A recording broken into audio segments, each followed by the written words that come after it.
government will take over on 01 January 2026. Correct.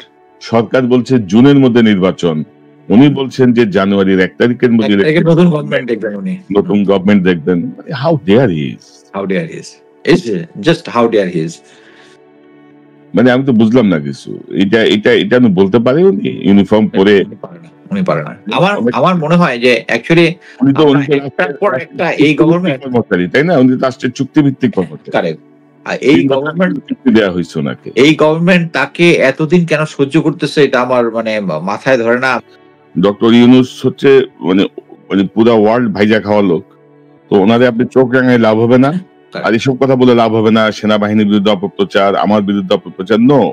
মানে আপনি ভাই আসমান থেকে ওহী নাযিল হয় না আপনার উপরে, আপনি ইয়েও না, আপনি প্রিস্ট লাইক কিছু না। আপনি ধরেন আপনারা এখন এত কথা বলছেন, তো 16 বছরে যে ইন্ডিয়াতে যে বন্দরটা দিয়ে দিল, আপনি বলতেছেন যে চট্টগ্রাম বন্দর এভাবে দেওয়া যাবে না, তো তখন আপনারা কোথায় ছিলেন ভাই? তখন তো আপনাদের ইউনিফর্ম ছিল, তখন তো আপনাদের এইসব ইয়ে ছিল। একবার বলছেন কেউ দেশের ভিতরে ট্রান্সশিপমেন্ট দিচ্ছেন, আমাদের তখন সিকিউরিটির কথা মাথায় আসে নাই কারো, মাথায় আসে নাই। এখন সব মচমচানি শুরু করছেন আপনারা, আর আপনাদের বিরুদ্ধে বললে বলবেন যে সেনাবাহিনীর বিরুদ্ধে কুৎসা রটায়। তো এইসব, আর আপনি কিন্তু ওই যে ওই যে প্রফেসর ইউনূস যে ওই বন্দরে গিয়ে যে স্পিচটা দিছে, ওইটা দিলে কিন্তু আপনি ক্রিস্টাল ক্লিয়ার হয়ে যাবেন।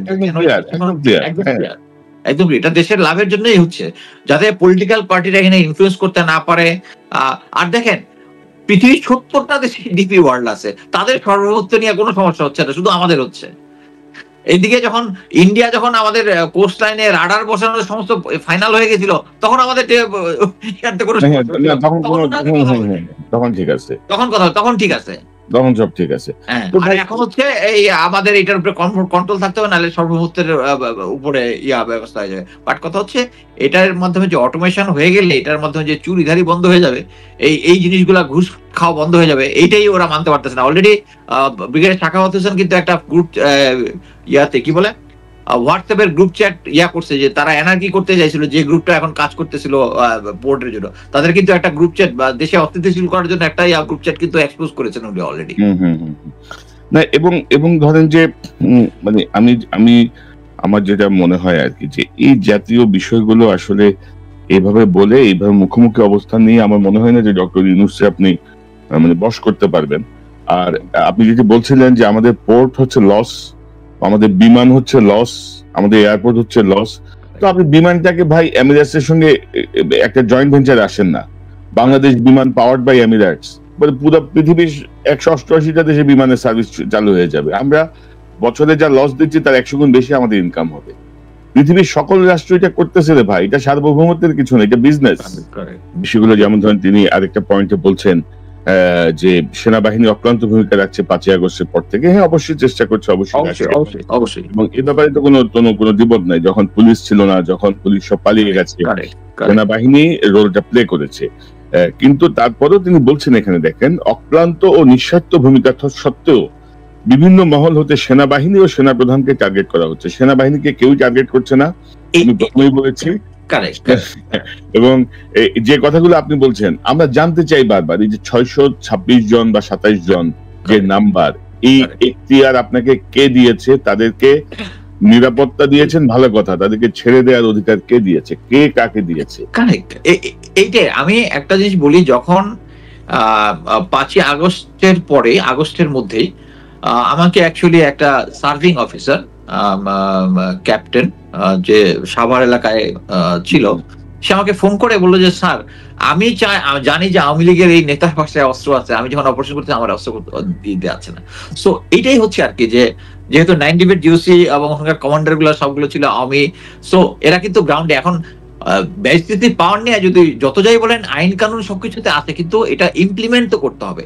সো ইমপ্লিমেন্ট করার জন্য উনি একদিকে বলতেছে আমরা ম্যাজিস্ট্রেসি পাওয়ার নিয়ে আসি, এবং আমি বলতে পারি যে আমি এখন পর্যন্ত বাংলাদেশে যত আইএস ডিউটি করেছি, আমাদের কখনোই ম্যাজিস্ট্রেসি পাওয়ার ছিল না, এবং কখনোই আমরা ব্যর্থ হই নাই। এই প্রথমবার ব্যর্থ কেন? মানে হচ্ছে আপনি ধরেন আপনি ম্যাজিস্ট্রেসি পাওয়ার নিয়ে মাঠে আছেন, আপনি কোনো কাজ করছেন না, আবার আপনি দাবি করছেন যে পরিস্থিতি অরাজক পরিস্থিতি, আইন শৃঙ্খলা ভেঙে পড়েছে।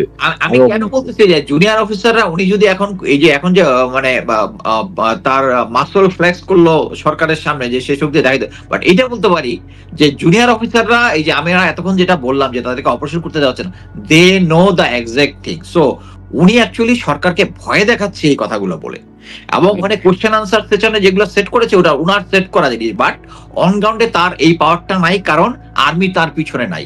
এখানে উনি বারবার সেনাবাহিনী এবং সেনা প্রধানকে বলার চেষ্টা করতেছে যে আমরা সেনাবাহিনী এগেন্স্টে, আমরা কখনোই সেনা প্রধান এই সেনা প্রধানের এগেন্স্টে বলেছি বিকজ অফ এই এতক্ষণ যে বললাম যে উনি আওয়ামী লীগকে পুনরুদ্ধার করতে চাচ্ছেন, নিষিদ্ধ করতে মানা করেছে। উনি তো সিরিজ, এটা তো না যে একটা বিচ্ছিন্ন ঘটনা বলার সুযোগ নেই, একটার পর একটা একটার পর একটা একটার পর একটা। এখানে আমরা শুধু বলতেছি সেনাবাহিনীর এগেন্স্টে আমরা কোনো কিছু করতেছি না।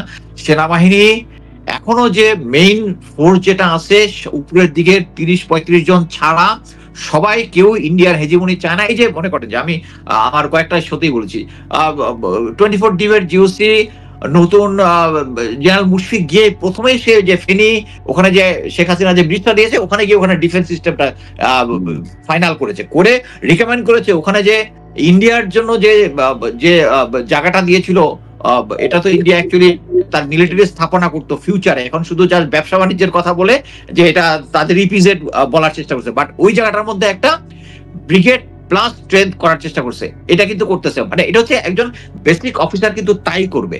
হ্যাঁ, বাংলাদেশ আর্মির অফিসাররা এইরকমই এবং দে আর ডেডিকেটেড, বাট ফিউ সিনিয়র যারা আছে, এবং দেখেন এত কিছু করার পরেও যে সমস্ত জেনারেল গুলাকে নিষেধাজ্ঞা দেওয়া হয়েছিল, যে যাদের উপরে পাসপোর্ট সিজ করা ছিল, এদেরকে সবাইকে পালিয়ে যেতে দিচ্ছে, এরপরেও লোকজন কিছু বুদ্ধিজীবী আছে, এটা মানে কি বলবো, এদেরকে মানে অনলাইনে মুখ খারাপ করতে ইচ্ছা হয় কিন্তু করতে পারি না।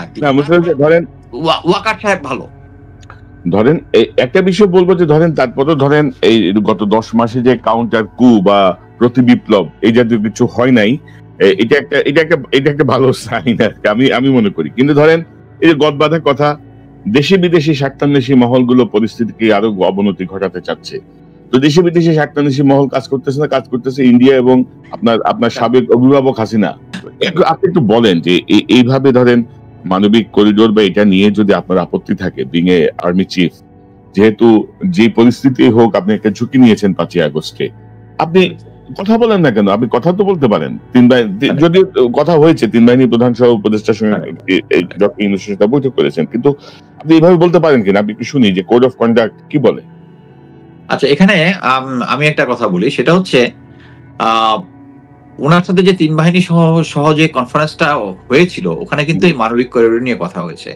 ওখানে সেনাপ্রধান বলেছেন যে এই মানবিক করিডোর দেওয়াটা নিয়ে উচিত হচ্ছে আমাদের যারা স্টেক হোল্ডার তাদের সাথে একটা কনফারেন্স করা, where is he is right. আমি মনে করি সরকারের এই করিডোর দেওয়ার ব্যাপারে আমাদের পাশের দেশের মুসলিম ভাই গাজার জন্য সলিডারিটি করে আমরা ভাষায় দিতেছি, বাট আমাদের পাশের দেশের মধ্যে মুসলমানগুলো অত্যাচার হচ্ছে এই জানিয়া আমরা জাস্ট আর রোহিঙ্গা নিব না, এতগুলো রোহিঙ্গা নিছে। এটা বুঝতে হবে যে আগে প্রতিটা রোহিঙ্গার জন্য আমাদেরকে জাতিসংঘ দিত $5,000 করে, এখন দেয় $500 করে, $500 করে দেয়। তো এটা ফিউচারে এটা আমাদের কাছে একটা বার্ডেন হবে, এবং এইটার জন্য আমি যদি মনে করি যে আমাদের যদি ভারতের সাথে সম্পর্ক খারাপের রিস্ক থাকে, চায়নার সাথে যদি রিস্ক থাকে, স্টিল আমাদের প্রেশার দেওয়া উচিত। কি জন্য আমাদেরকে চায়না বলতে হবে যে তাই নাহলে তুমি আমার এই রোহিঙ্গা নেওয়ার ব্যবস্থা করো, আমি এটার মধ্যে ইনভলভই হবো না।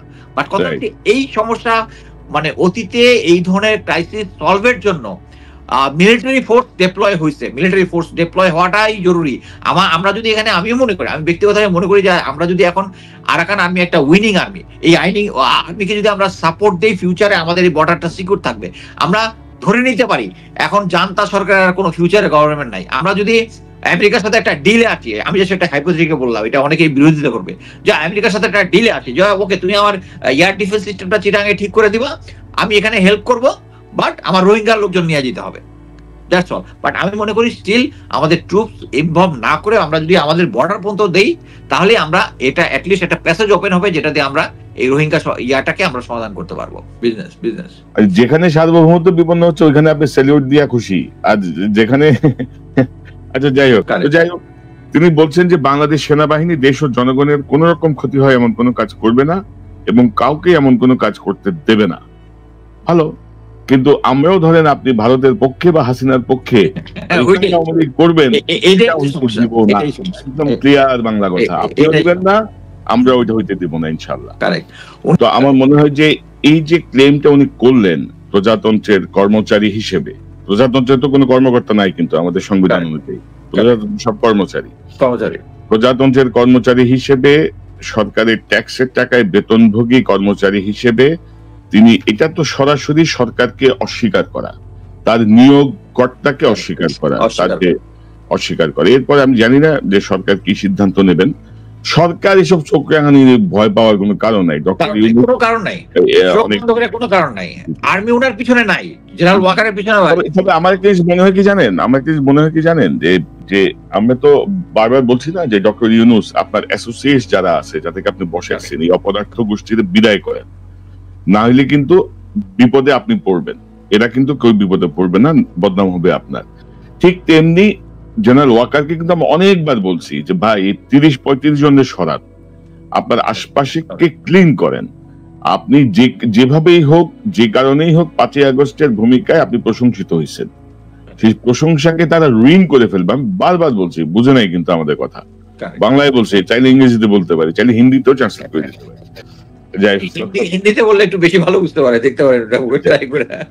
তিনি বলছেন যে যথাসম্ভব একটি গ্রহণযোগ্য নির্বাচনের যথাশীঘ্র সম্ভব একটি গ্রহণযোগ্য নির্বাচনের মাধ্যমে রাজনৈতিক সরকারের কাছে ক্ষমতা হস্তান্তরের প্রয়োজনীয়তা রয়েছে বলে তিনি উল্লেখ করেন। আমি কনফার্ম যে প্রফেসর ইউনূস যদি একটা স্টেটমেন্ট দিয়ে তাকে চাকরিচ্যুত করে, হ্যাঁ, ইভেন যেটা নিয়ম অনুযায়ী যেটা আছে, প্রফেসর ইউনূস তাকে চাকরিচ্যুত করবে, কোডা ওই প্রেসে পাঠায় দিবে। ইয়াটা হচ্ছে ওনার অ্যাডভাইস অনুযায়ী চুপ সাইন করার কথা, না করলেও কোনো সমস্যা নাই, হি ইজ স্যাকড সিম্পলি। আপনার মনে আছে না জেনারেল নাসিমের কি অবস্থা হয়েছিল? জেনারেল নাসিম কিন্তু অফিসে বসে বসে ইয়া করতেছিল, মানে